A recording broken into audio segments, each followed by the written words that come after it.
I'm sorry. Hi guys, welcome back to my channel, and welcome to another video. For this week's video, I'm going to be doing a little sit-down talk. So we'll be having a little chat. I am at the park. It is a warm day here in New York City, so I take every opportunity to be outside to enjoy the sun. I'm actually in shorts and t-shirt. Wait, hold on, let me show you.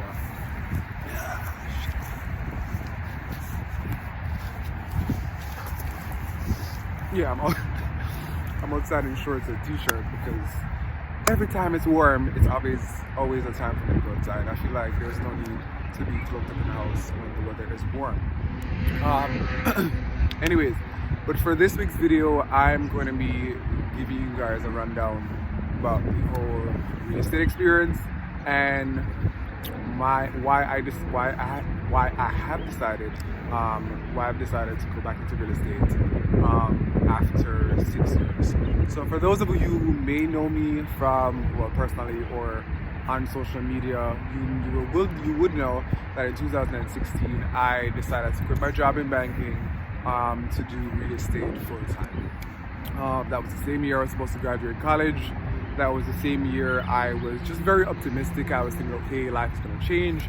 Things are going to shift in a different direction. So it was April. Funny enough, it's April right now. It is, I think, 6 years since it happened. And it started in January. So in January of that year, I decided, you know what? I wanted to figure out what I wanted to do after college. And real estate was obviously something that I wanted to do from, say for instance, maybe 18, 19. It was always something that I was interested in. Not necessarily just doing sales, not necessarily being a real estate rental sales agent. That wasn't necessarily the dream, but I knew that I wanted to get into real estate in some way or another. I love architecture, I love buildings, I love a little interior design. I'm not an interior designer, but I love a little interior designing. I love development of buildings. I love renovations. I love to see buildings flip from a mess to something that is livable, to something that you call home. So since I was in my teens and my early 20s, I've always decided that, you know what, real estate is something that I feel like I'm passionate about. I love the field and I wanted to go in. So it started in January when I decided, okay, I'm going to start out in real estate. I decided, at that point, I didn't decide I was going to quit my job.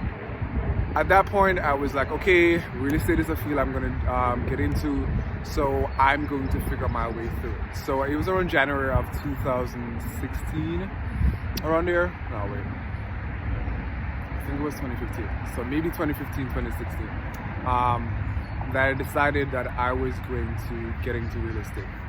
So fast forward to April, I've already taken my classes, I passed my exam at that point, and it was time for me to do the training for the firm that I was working for. At that point, they wanted me to do 2 weeks. No, they wanted me to do 2 weeks training. So I was like, okay, all right, 2 weeks training. I was working part-time at that point in banking, and I said, okay, let me see how I can figure my schedule out.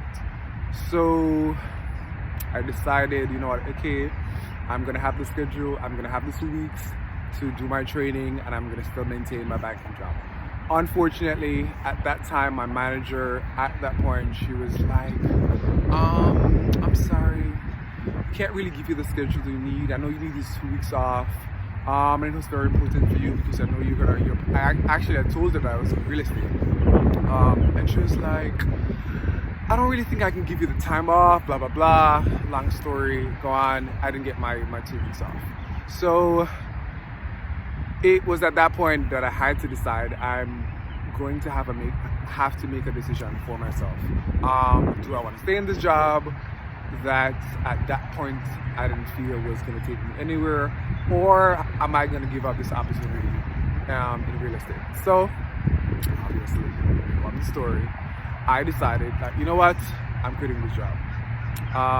the quitting wasn't as dramatic as I would love for it to be. It wasn't one of those explosive moments. I had a great relationship with the manager at that time. I had a great relationship with my coworkers at that time. So it wasn't one of those explosive things where like, oh my God, he just decided to quit on the spot. No. I gave him my 1 week and everyone was disappointed. I remember a coworker of mine at that time, shout out to that coworker, I won't say her name, but she pulled me to the side and she was like, are you sure this is what you want to do? She reminded me of her experience in real estate and how she decided to do real estate, but she did it part-time. And she was like, it's a great opportunity, you should do it, but I don't think you should quit your job. But here's my issue. At a certain point in my life, I'm very stubborn, and I gladly admit it. There are times when I feel like I have mentally made a decision to do something, and if I feel like it is the best decision for me, then I go ahead and I'm like, I'm making this decision, nobody's gonna tell me otherwise, I'm quitting this job, and regardless of whoever says anything, only Jesus Christ could literally come down off the cross and be like, Dakari, this is not for you. So I decided, you know what, this ain't for me, I'm leaving. I made a fancy post. Seriously, but I fell in the category of that person that decides everything about my life goes on social media. So I made a big post on Facebook. Hey, after 7 years of working in banking, I quit my job to follow my dream and go into real estate. Do I regret that decision right now? Obviously, yes. But there are lessons that you learn from everything. There are lessons you learn from your mistake. I remember having a conversation with one of my best friends, and she was like, you clearly did not learn. We've had so much conversations about how we put certain things on social media, even when I feel like at that point it was unnecessary. And listen, it was one of those moments we had to learn. So going back, I would definitely not have posted that whole I quit my job, blah, blah, blah. I feel like it was all about the hype. I feel like it was a moment where I thought that moment was going to push me in the direction that I needed. I thought also that at this point, the year that I'm graduating college, it would be just an important move to take a leap of faith. I'm all about faith. I'm a person of faith. I believe in God. I believe in making steps that aren't necessarily clear. So sometimes we decide to go into certain fields and the path isn't clear. And I'm that type of person. I feel like it is also okay to make a leap of faith and take a step and get into a direction even when you're unsure of the path ahead of you. So that was me. I was like, you know what? God's gonna help me out. He's gonna help me figure this out. And I'm gonna make it. And I still believe it. Here's the problem though.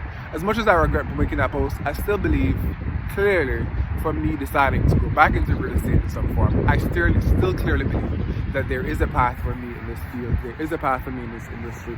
And that with faith, I can still get to where I need to get.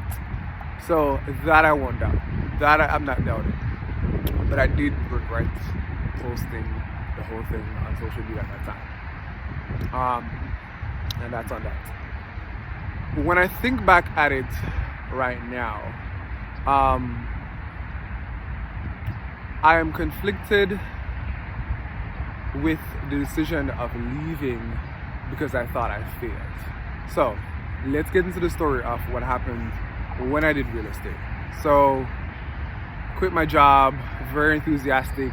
Within the first month, I got my first check. I'll do another video about that, and I'll tell you how much I made. But within the first month, I think I got my first, I'm lying. It's within the first 3 months that I got my first check. It was a decent check. I'll tell you about it after. But I don't think that I had the mindset for the field I was going into. So when I started out very enthusiastic. I was optimistic about everything. But I did not have the discipline that is needed for real estate. And I will gladly admit that. I don't think I had the discipline. as I look back, I remember days where I would be going into the office at 12 p.m. And if you are a broker, if you've worked in real estate, if you have a business, real estate is one of those fields that you have to be a go-getter. You have to decide within yourself that you are going to be doing this and you're going to be doing it well. You have to have the discipline enough to get up early in the morning, even when you know you don't have a showing, but you're getting up in the morning to set up your ads. You're getting up in the morning to make phone calls to landlords, to tenants. You are in training. You are speaking to your managing broker and you're like, hey, give me some tips on how I need to get to a certain point. So I don't think, here's the problem. After 6 months, I was not that person. Was I not enthusiastic about the field?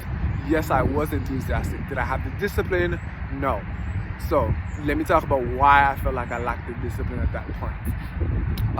There was a lot going on with my family and myself at that point, but I'm not even going to use that as the excuse or the reason why I didn't have the discipline.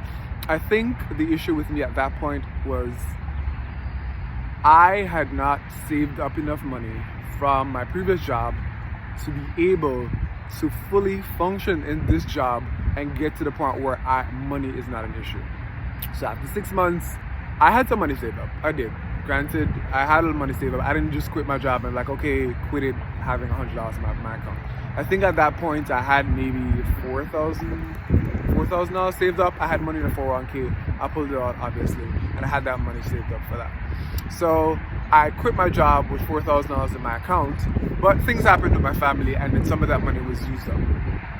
At halfway point, because I only did real estate for a year, so halfway point through real estate, I was not making enough money to sustain myself, to pay the bills I already had, and to basically sustain a life here in New York City. So the drawback then for me and the discouraging moment for me was when I realized I wasn't making enough money to sustain myself, and I'm like, there are a lot of questions that came in my head, like, do I really want to do this? Is this for me? Should I have quit my job? And all those questions started coming through my head, and I was like, okay, is this the direction you want to go in? Are you fully prepared for this moment? Should you find a full-time job? Should you decide to give up this dream that you had? And that's when things started to become discouraging because I wasn't making enough money. And here's the thing. I am all about following your passions, following your dreams, but you also have to be realistic. You are an adult. You have bills to be paid, and it would be stupid to be like, hey, I'm good, I don't need money, I'm just following my dreams. It's like, okay, who's gonna pay my cell phone bill? Where am I going to live? How am I going to eat? How am I going to travel to this passion job that I have? So it became very discouraging at one point, and then maybe around 7 months. I'm on 7 months? No. 7 months into real estate, I was like, okay, time to find a banking job, because I knew, obviously, I worked in banking before real estate for around 7 years. Started at 18, and I was like, okay, it's easy for me to get a banking job. Apply, blah, blah, blah. I got the banking job. My intention when I got the banking job was to still continue real estate, because I'm like, okay, now I have money, I'm getting a salary, I can do this part-time. But at that point, I was like, can I juggle both of these? Do I want to juggle both of these? How well am I going to survive going from a full-time job and working in real estate? Obviously, my full-time job is a 9 to 5. Real estate does require you to have sufficient time, obviously, for showings. You can't do a show. I mean, a lot of showings, here's about the thing. Showings can be done weekly. It's not impossible. A lot of people obviously are working, so it is sometimes actually best to do showings for weekends. But when I started back the banking job, for me, I don't think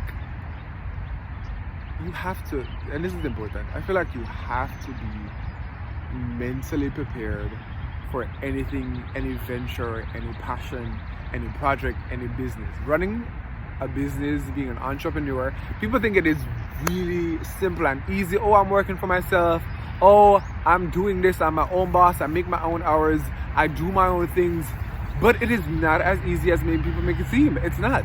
You have to be completely disciplined. You have to be driven. You also have to see, you work way more if you're an entrepreneur than you work in a full-time job. And I feel like at that point in my life, I will admit that I did not have the discipline. I did not have the focus that I needed at that moment. And I feel like that is definitely the reason why I thought I failed. So obviously, I slacked on going into the real estate firm office. And eventually I just did not. I just stopped and I told the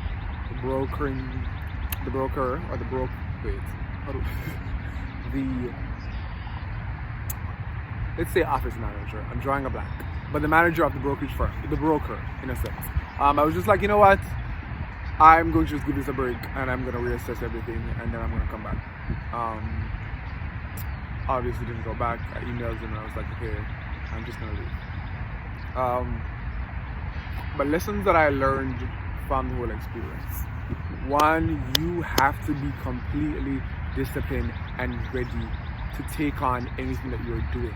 Whether it's a passion project, whether it's a business, whether it's a 9-to-5, you have to have the same discipline that you have at a 9-to-5 if you're deciding to do anything in entrepreneurship, if you're deciding to sell insurance, if you're deciding to sell t-shirts, if you're deciding to start a podcast, a YouTube page. You can't get up every day and be like, okay, maybe I'll do it this day, or maybe I'll get up and decide that I'll give it 100%. You have to, like, the problem with I feel like with me and sometimes with the generation is that we feel like if we have a passion project, because it is our passion or because we feel like it's our purpose, that we feel like it's going to make room for us as church people would say, and then the path is just going to be clear.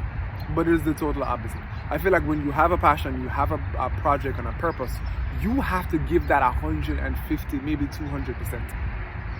Because with a 9-to-5, you can slack off a little bit and things still get done. You have co-workers that can take up the slack. You have managers who can take up the slack. If you don't give it 100%, somebody else will give it 100%, and then things will flourish. With a 9-to-5, especially with a job that is commission-based, I feel like you have to give it your everything. And I feel like at that point, I was not giving it my everything, but I learned. I am now 31 and ready to embark on this journey. I will not say directly if I'm going to be doing sales or rentals and going back into real estate, but we will talk about this new journey of me getting back in this field and figuring out how I figured it out. But we'll talk about me figuring it out as times go by. But yeah, discipline. Am I ready? I'm completely ready. Do I feel like I have the discipline? Yes, I do. I feel like time was very important. I feel like I needed to mature. I needed to get to the point where I know that money is important, but I also know that even without money, you have to give everything your all. This is not me wasting time. I cannot afford to be like going into this and thinking, okay, we'll get through this, or okay, it's gonna be easy. No, I'm going into this with a mindset that it's going to be hard, but it's gonna take a lot of work, and I'm going to get it done. It's gonna be done, and I'm going to be good at it. And I have to develop that mindset where I feel like I am motivated, I'm determined, I'm dedicated to this. Because if I am not motivated and dedicated, then it's not going to work. It's clearly not going to work. So the mindset now is be dedicated, be motivated, and have the discipline. So getting up early in the morning and getting stuff done. Deciding that obviously I'm going to be at meetings, I'm going to be making the necessary phone calls and getting the contacts that I need, finding the resources that are important for this. And with that, I know I'll definitely be successful. Anyways, I've talked a lot. My YouTube channel is about my journey through real estate, or my journey through real estate again, if you want to put it that way. So there'll be other videos I'll be posting. I am doing a little series on the most expensive real estate in Brooklyn. I'll be posting the rest of the videos in the coming days and coming weeks. But thank you guys for watching this video. If this is something you are interested in, don't forget to hit that subscribe button where it is down below. You can subscribe, hit that thumbs up. If you know anybody that has the resources and has the knowledge and you want to send me their page, you can always email me. My email address is on my Instagram. My Instagram is